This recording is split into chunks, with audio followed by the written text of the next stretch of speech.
Bien, ¿qué es lo que hace diferente a Drácula? Vlad Tepes es un personaje histórico que da mucho más miedo que el verdadero conde Drácula. Quizá no te sorprenda tanto, o sí que te diga que Bram Stoker nunca estuvo en Transilvania. Vamos a ver cuáles fueron los grandes aciertos de Bram Stoker al escribir esta gran obra, Drácula.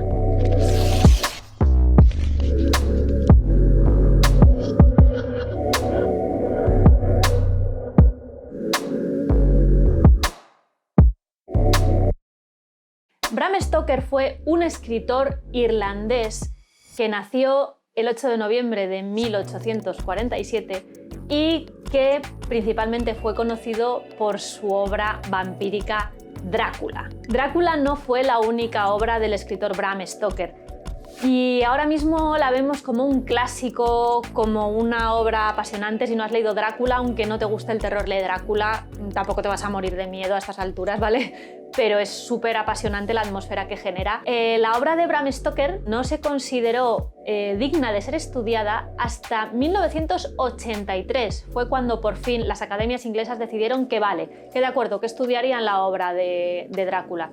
Y la obra había sido publicada en 1897. También otra cosa que quiero recordarte. Bram Stoker tenía 50 años cuando se publicó Drácula.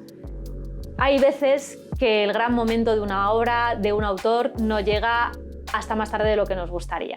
Pero aún así, lo que queremos ver hoy es por qué Drácula de Bram Stoker es una obra con tanto éxito que se ha trasladado a la cultura popular, que ha llevado a infinidad de versiones y que ha marcado un antes y un después en la literatura de terror, en la literatura romántica, en la literatura de vampiros. ¿De qué va la novela de Drácula? Voy a intentar no hacer demasiados spoilers, que entiendo que alguno no os la habréis leído, pero me imagino que habréis visto alguna adaptación al cine o que simplemente conoceréis la historia un poquito. Bien. La historia de Drácula comienza cuando un joven llamado Jonathan Harker tiene que asistir al castillo del conde Drácula en una región que entonces se ubicaba en el territorio húngaro, ahora mismo estaría ubicada en Rumanía, y bueno, tiene que ayudarle con una serie de trámites y papeleos. Y cuando llega allí se encuentra con un tipo francamente siniestro. Solo lo ve de noche, no lo ve comer. Encuentra a unas chicas misteriosas que viven con él, que intentan seducirle. Además de esto, Jonathan Harker está deseando volver a Inglaterra porque allí es donde está Mina, que es su prometida, que es una mujer, bueno, increíblemente maravillosa, cuya mejor amiga se llama Lucy. Y Lucy, que es sonámbula, bueno, pues digamos que empiezan a pasarle una serie de cosas raras. Esto coincide con que además pues empiezan a producirse unos extraños sucesos en un barco que acaba atracando en el mismo lugar donde están Mina y Lucy, ¿vale? No te voy a destripar más la historia porque te puedes imaginar quién va en el barco, lo que le puede pasar a Lucy, lo que le puede pasar a Mina. Te habrás quedado ya con que qué habrá sido de Jonathan Harker. Por favor, léete el libro y si no, por lo menos ponte a ver una de las versiones de cine de Drácula, ¿de acuerdo?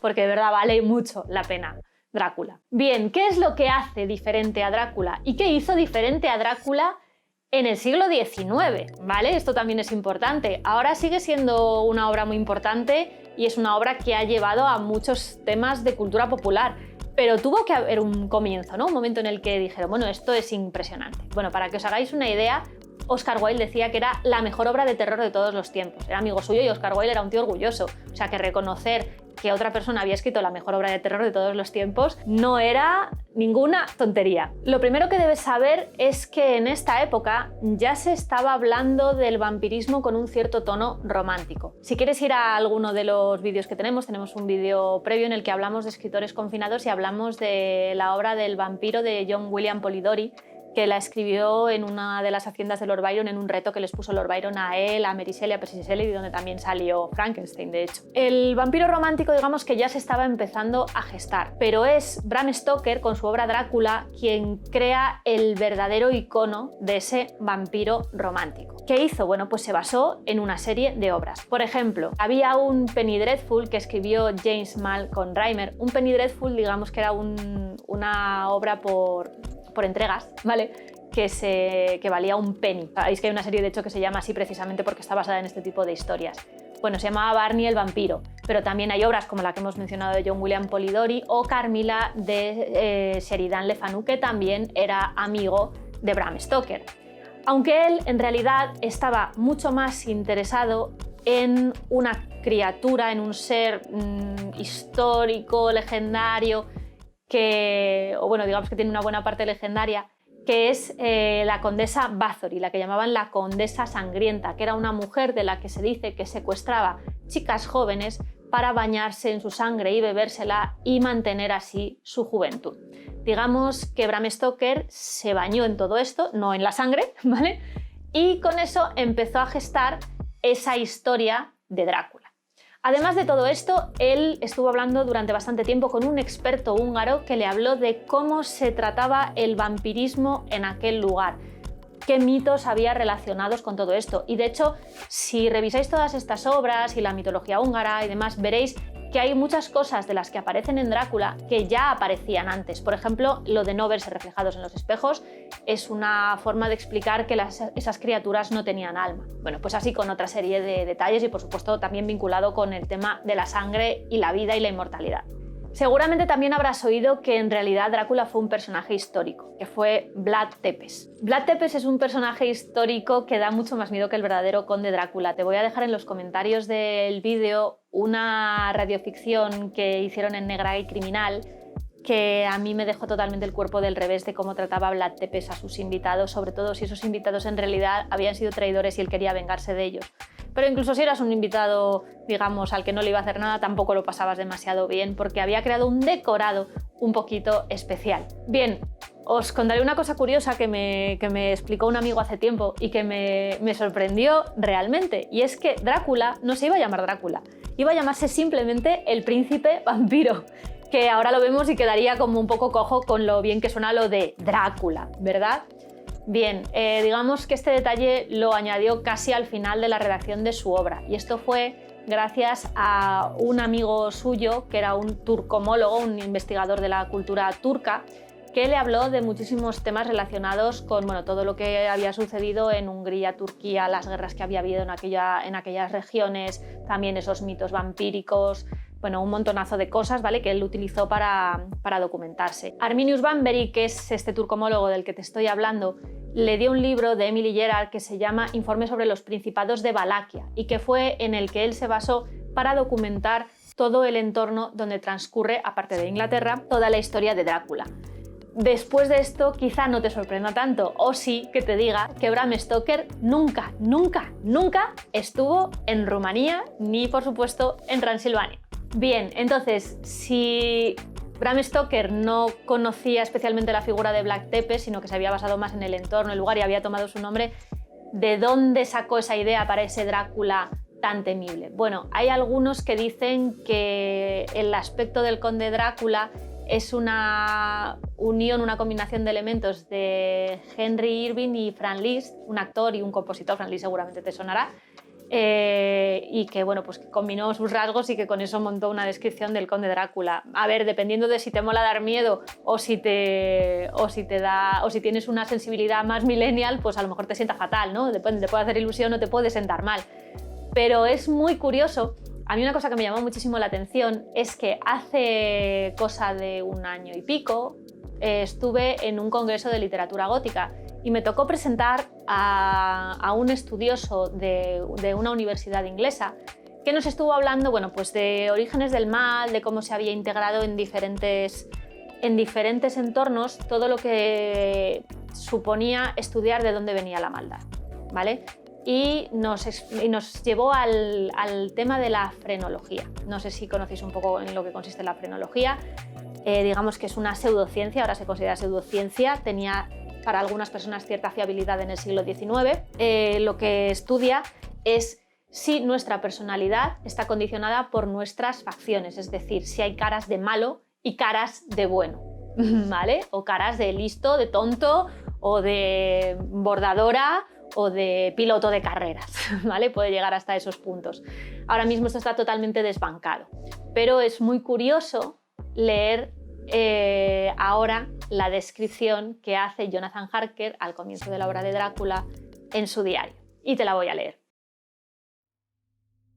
Su cara era fuerte, muy fuerte, aguileña, con un puente muy marcado sobre la nariz y las ventanas de ella peculiarmente arqueadas, con una frente alta y despejada, y el pelo gris que le crecía escasamente alrededor de las sienes, pero profusamente en otras partes. Sus cejas eran muy espesas, casi se encontraban en el entrecejo, y con un pelo tan abundante que parecía encresparse por su misma profusión. La boca, por lo que podía ver de ella bajo el tupido bigote, era fina y tenía una apariencia más bien cruel, con unos dientes blancos y peculiarmente agudos. Estos sobresalían sobre los labios, cuya notable rudeza mostraba una singular vitalidad en un hombre de su edad. En cuanto a lo demás, sus orejas eran pálidas y extremadamente puntiagudas en la parte superior. El mentón era amplio y fuerte, y las mejillas firmes, aunque delgadas. La tez era de una palidez extraordinaria. Un pibón Drácula, guapísimo, súper atractivo. Bueno, para gustos los colores, digamos. Si analizásemos con la frenología esta descripción, veríamos que poco menos que Bram Stoker ha hecho un copia-pega, que entonces no existía, de cómo sería la cara del mal, el rostro del mal. Y ha dicho, este Drácula mío tiene que dar tanto miedo que tiene que corresponder a todos los detalles, todas las facciones, todo lo que tiene que ver con ser un malo, malísimo, diabólico, demoníaco. Para que os hagáis una idea del trabajazo que hizo para caracterizar a este gran personaje que ha traspasado los años, los formatos, bueno, ya sabéis, me parece que os estáis dando cuenta de que me parece que esta es una obra maravillosa. Por último, una de las cosas más interesantes de Drácula es que es una novela epistolar. Cuando hablamos de novela epistolar nos referimos normalmente a una novela que está narrada en forma de cartas. Es cierto que en Drácula ese epistolar, digamos que es un poquito más amplio, porque aparecen también diarios de algunos personajes e incluso recortes de noticias. ¿Por qué es tan interesante la idea de las cartas y de los diarios? Bueno, muy sencillo, porque digamos que estamos viendo una obra que se gesta en un mundo con una moralidad muy rígida, ¿no? Un mundo victoriano todavía. Y entonces aquí tenemos que darnos cuenta de que es muy difícil que una persona exprese ciertos deseos o impulsos muy primarios.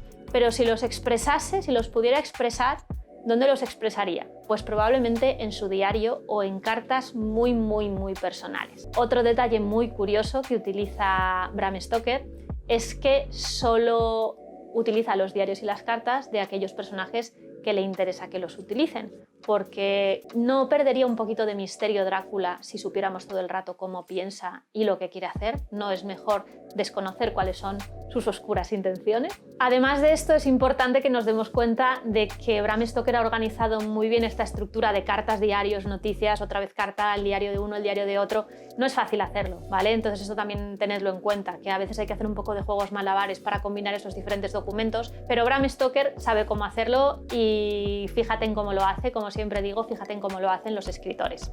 Cuando veas algo maestro para aprender cómo podrías llegar a hacerlo. Yo espero que a estas alturas tengas unas tremendas ganas de leer Drácula o por lo menos de ver alguna de sus adaptaciones, pero yo te recomiendo leerlo. Tómate algo calentito, salvo que haga mucho calor, pero búscate sin un ricocito un poco oscuro o empieza ya al atardecer a leerlo. Crea ambiente para leer esta obra. Bien, ¿y tú como escritor qué puedes aprender de Drácula y de nuestro buen maestro Bram Stoker? 1. La importancia de la documentación. Como ya hemos dicho, Bram Stoker nunca estuvo en Transilvania, pero nos traslada a todos allí. Si él lo pudo hacer, ¿por qué nos va a impedir a nosotros? El que nos cueste más un billete de avión, el que haya un confinamiento o un cierre de fronteras, el documentarnos de forma exhaustiva sobre un lugar del que queremos hablar con todas las fuentes de información que tenemos a nuestra disposición ahora mismo. Son muchas más de las que pudo tener Bram Stoker en su momento, con lo cual, si él pudo, documentándose, crear la atmósfera perfecta, tú, con trabajo y una buena documentación, también podrías hacerlo. 2. Dosifica la información para crear sensaciones e impresiones en tus lectores. Aunque por lo que sea no vayas a leer el libro completo, sí léete, por favor, el comienzo de Drácula, el diario de Jonathan Harker. Es maravilloso. Y además, fíjate en lo siguiente. Drácula empieza por ser un tío un poco raro, un poco excéntrico, que bueno, pues a Jonathan Harker pues, le choca un poco como es, pero acaba siendo un tipo del que Jonathan Harker tiene auténtico terror. Y todo eso lo vas viendo poquito a poco. El terror, sobre todo escrito, tiene que ser muy gradual y cuanto más gradual, más contienes la tensión. Fíjate en cómo lo hace y aprende de Bram Stoker. 3. El uso del narrador epistolar, de las narraciones epistolares. Ya sabes, por carta, puedes utilizar también diarios, recortes de noticias. te vas a dar cuenta de que es una forma de narrar muy distinta, pero que muchas veces es la que mejor puede funcionar. Como ya hemos comentado antes, te va a permitir que los narradores, los personajes se sinceren muchísimo, y también puedes elegir lo que cuentan y no cuentan en unas cartas, lo que se descubre, lo que se confiesa después, etc. Puedes jugar de una forma maravillosa con ello. Leen novelas epistolares para aprender cómo utilizarlo y cómo se dosifica la información de una manera diferente y cómo se narra de una forma distinta. Y eso sí, recuerda que tienes que ser muy ordenado para que se siga bien una narración epistolar. 4. Crea al villano que necesites. A veces nos encanta ponernos de parte del malo, y más alguien como Drácula, ¿no? Parece que apetece ponerse de su parte en la ficción, por supuesto, ¿no? Y venga, que gane Drácula. A veces apetece un poco esto. Pero en este caso lo que queremos es crear un villano que dé mucho miedo al lector, así que no tenemos por qué buscar la forma de que el lector le comprenda, pobrecito villano. Él ha creado un Drácula espeluznante, feo, terrorífico, cruel, despiadado, falto totalmente de humanidad. Incluso hace, que ya te lo he comentado antes, esto de que él nunca se sincera en ninguna carta ni en ningún diario, y eso le da mucha más distancia con la humanidad del resto de los personajes. Tú puedes hacer lo mismo, piensa qué villano necesitas. A lo mejor necesitas un villano así de separado del resto de los personajes, o a lo mejor necesitas un villano cercano que dé un poquito de pena, no importa. Piensa qué villano necesita tu obra y haz el villano que necesite. No te guíes por modas, guíate por lo que necesita tu obra. Y por último, recuerda que a veces el reconocimiento se hace esperar. Te recuerdo, obra publicada con 50 añazos ya Bram Stoker, es una edad ya considerable, ya es un vino reserva, digamos, ¿vale? Tenlo en cuenta. A veces ese gran momento se hace esperar, y eso que Bram Stoker mientras tanto publicó otras cosas y trabajó también para revistas, hizo muchas cosas, pero a lo mejor tu gran momento todavía tarda un poquito en llegar. Ten paciencia y disfruta de cada momento. 50 años, te digo, pero no solo eso, sino que él no llegó a haber reconocido académicamente el valor de su obra. Y además esto nos debería hacer pensar también algo. Se consideraba que esta obra era sensacionalista. Bueno, pues depende no tengo la mentalidad victoriana, quizá para ellos sí lo era, pero ten en cuenta también una cosa que yo creo que es importante y que esto podría dar para otro debate. Si quieres puedes dejarme algún comentario en el vídeo. ¿Es siempre un bestseller una obra mala? ¿Es Drácula una obra mala porque haya sido y sea una obra superventas? Yo diría que no, que sí que existen superventas que tienen gran calidad, ¿verdad? Bueno, pues hasta aquí el vídeo de hoy. Espero que hayas disfrutado muchísimo de todo lo que te he contado de esta obra que me parece maravillosa, que te haya animado a leerla y a releerla, a aplicar todos estos consejos. Y ya sabes, suscríbete, dale me gusta y nos vemos en un próximo vídeo. ¡Hasta pronto!